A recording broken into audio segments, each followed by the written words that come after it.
আমি যেটা বলেছি একটু আগে, আমি এই কথায় বিশ্বাসী যে আমি যদি যোগ্য না হই তাহলে অবশ্যই আমি জিতবো না, এবং সেক্ষেত্রে আমার আসলে কোনো আফসোসও থাকবে না। ওই যে আমি মাত্র যে কবিতাটা বললাম, আমি অকৃতি অধম বলেও তো কিছু কম করে মরে দাওনি, যা দিয়েছো তারই অযোগ্য ভাবিয়া কেড়েও তো কিছু দাওনি। ঢাকা বিশ্ববিদ্যালয় আমাদের দেশেরও বাহিরে না, সোসাইটিরও বাহিরে না, তবু আমরা মনে করি ঢাকা বিশ্ববিদ্যালয়ের লিবারেল অনেকটা এগিয়ে আছে। কিন্তু আমরা যখন আসলে প্ল্যাটফর্মগুলোতে আসি না, তখন আমরা বুঝতে পারি যে কী পরিমাণে নোংরা রাজনীতি, অপরাজনীতির শিকার মেয়েরা হচ্ছে। তো অ্যাকচুয়ালি মেয়েরা একটু ঘরকুনো যারা হয় তারা তো ঘরকুনো, বাট যারা একটু আমার মতো অ্যাক্টিভিস্ট হতে চায় বা গবেষক হতে চায়, কেউ সমাজনীতিবিদ হতে চায়, কেউ রাজনীতিবিদও হতে চায়, সেই জায়গা থেকে তাদের প্রথম রিস্ক থাকে হচ্ছে কে কি বলবে, কে কি আমাকে কি বুলিংয়ের শিকার হতে হবে, আমার পোশাক নিয়ে কথা বলবে, আমার ড্রেস আপ নিয়ে কথা বলবে, মানে আমাকে আমার কাজ দিয়ে জাজ না করে নারী দিয়ে জাজ করবে। নারীর পোশাক, নারীর চলন বলন, নারীর চেহারা, নারীর বডি শেমিং, স্লাট শেমিং, এগুলো অনেক কিছু আছে। আর বর্তমানে অন্তরায় বলতে গেলে আমি হচ্ছে অনলাইন বুলিং, সাইবার বুলিংটাকে বেশি প্রায়োরিটি দেবো, কারণ অ্যাকচুয়ালি অনলাইনের জগতে সবাই এখন অনলাইন অ্যাক্টিভিস্ট হতে চায়, অনলাইনে পপুলার হতে চায়, নোন হতে চায়, যেটাকে নেগেটিভলি ভাইরাল বলা হয়। কিন্তু নারীকে ওই অর্থেই নেগেটিভলি ভাইরাল করা হয়। তার হয় যদি বলা হয় যে তার পোশাক ঠিক নেই, ওটা দিয়ে ভাইরাল করা হয়, আর নয়তো তাকে অনেক সময় দেখতে ভালো হলে পুকে একটা ট্যাগ দিয়ে ভাইরাল করে দেওয়া হয়। বাট তার কর্মক্ষমতা কেমন, তার দক্ষতা কেমন, সাংগঠনিক বিষয়টা দেখা হয় না। ওই নারী টুলটাকে নেগেটিভলি ইউজ করে তাকে দুর্বল করে দেওয়া হয়। তো সেই জায়গা থেকে আমার মনে হয় অনেকটা পিছিয়ে আছে নারীরা। এটার বিরুদ্ধে দাঁড়াচ্ছি, আমি আমার স্ট্যান্ডটা ক্লিয়ার করছি। এটা নারীরা আসলে চেষ্টা করছে, করার পরও মানসিকভাবে তাকে অনেকটা হেনস্থার শিকার হতে হয়, অনেকটা দুর্বল করে দেওয়া হয় ফিজিক্যালি বা মেন্টালি, যেটা হয় আর কি। নারী যতই সাপোর্ট দেখিয়ে বলে যে আমি এসে দাঁড়াবো, এই স্ট্যান্ডে লড়াই করব, তাকে টেনে হিঁচড়ে একদম দুমড়ে মুচড়ে নিচে ফেলে দেওয়া হয়। এখন এই সংখ্যার নারী আবার একটু কম।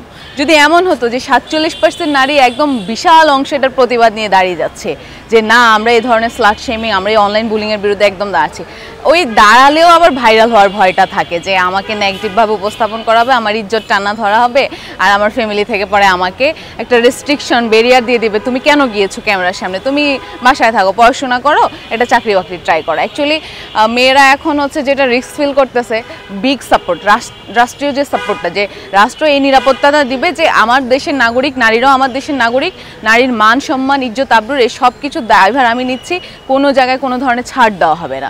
মানে ভয়টা নারীকে না, ভয়টা অপশক্তিকে দেখাতে হবে। তো এখনও নারী ভয়ে আছে, অপশক্তি তো ঘুরে বেড়াচ্ছে। বলাটা ডিরেক্ট বলে ফেলা তাদের প্রতি, আমি অবশ্যই সবার প্রতি শ্রদ্ধাশীল রেখে কথা বলতে চাই সব সময়। আমার মনে হবে কিছু মেকানিজম, ভেতরে কিছু ইন্টারক্ল্যাশ বা ব্যাপারটা এমন হতে পারে যে নারীরা হয়তো উঠে আসতে চাচ্ছে, বাট কিছু ন্যাশনাল মেকানিজম যেটা থাকে, যেমন আমরা কিছু জায়গায় দেখতে পাচ্ছি আমাদের দলীয় প্যানেলগুলো হচ্ছে পাবলিশ হচ্ছে, ছাত্রদল এখনো পুরোপুরি ফাইনাল প্যানেল যেটা জানানো, ইনিশিয়াল খবর ছড়াচ্ছে যে এমনটা হতে পারে, এমন 3 জন আসতে পারে। আমরা দেখেছি ছাত্র শিবির, আমরা দেখেছি হচ্ছে বাকশাস 3 জনের ঘোষণা দিয়েছে, ছাত্র অধিকার দিয়েছে। তার মধ্যে দেখেছি ছাত্র অধিকার একজন নারী জিএস হিসেবে মনোনয়ন দিয়েছে, বাকশাস একজন নারী এজিএস হিসেবে মনোনয়ন দিচ্ছে। সামহাও কেমন জানি না হচ্ছে এটার মধ্যে অনেক ক্ল্যাশ হচ্ছে, যে তারা হচ্ছে পুরুষ কম্পিটিটরকে বেশি যোগ্য মনে করছে বা এই প্ল্যাটফর্মে সে বেশি যোগ্য। এখানে কিছু সমস্যা আছে, যেমন একটা পুরুষ হচ্ছে যতটা সিকিউরিটি মেনটেন করে ঘুরে বেড়াচ্ছে, রাত দিন 24 ঘন্টা রাজনীতির পাটটা করছে, আমাদের ক্যাম্পাস কেন্দ্রিক হলগুলোতে যেটা হয় 10টার পরে মেয়েদেরকে হলে ঢুকতে দেওয়া হয় না। এখন 10টার পরেই বেশিরভাগ ইম্পর্টেন্ট মিটিংগুলো হয়, যেমন আমি নিজেও ইম্পর্টেন্ট মিটিং অনেকগুলো অ্যাটেন্ড করতে পারছি না, 10টার পরে তো হলে ঢুকতে দেওয়া হবে না। তো এই যে নারীদের অনেকগুলো ব্যারিয়ার, তাকে এইটার সম্মুখীন করে দেওয়া হচ্ছে, তোমার অনেক বাধা, যেখানে নারীদেরকে আরও সুস্থ পরিবেশ দেওয়ার দরকার ছিল, আরও হচ্ছে মানে স্বাচ্ছন্দ্যপূর্ণ এরিয়া দেওয়ার দরকার ছিল, যে তুমি শান্তিতে একটু রাজনীতিটা করো। হ্যাঁ, তোমার অনেক ধরনের প্রেশার আছে, মেন্টাল, সাইবার বুলিং, এটা সেটা, বাট আমরা তোমাকে কমফোর্ট জোন দিচ্ছি। রাষ্ট্র কমফোর্ট জোন দেওয়ার নামে কি বুঝাচ্ছে আমি জানি না, কোটা সিস্টেম দেখিয়ে কমফোর্ট জোন দেওয়াচ্ছে নাকি নারী নিরাপত্তাটাকে কমফোর্ট জোন হিসেবে ভাবছে, আমি বুঝতে পারছি না।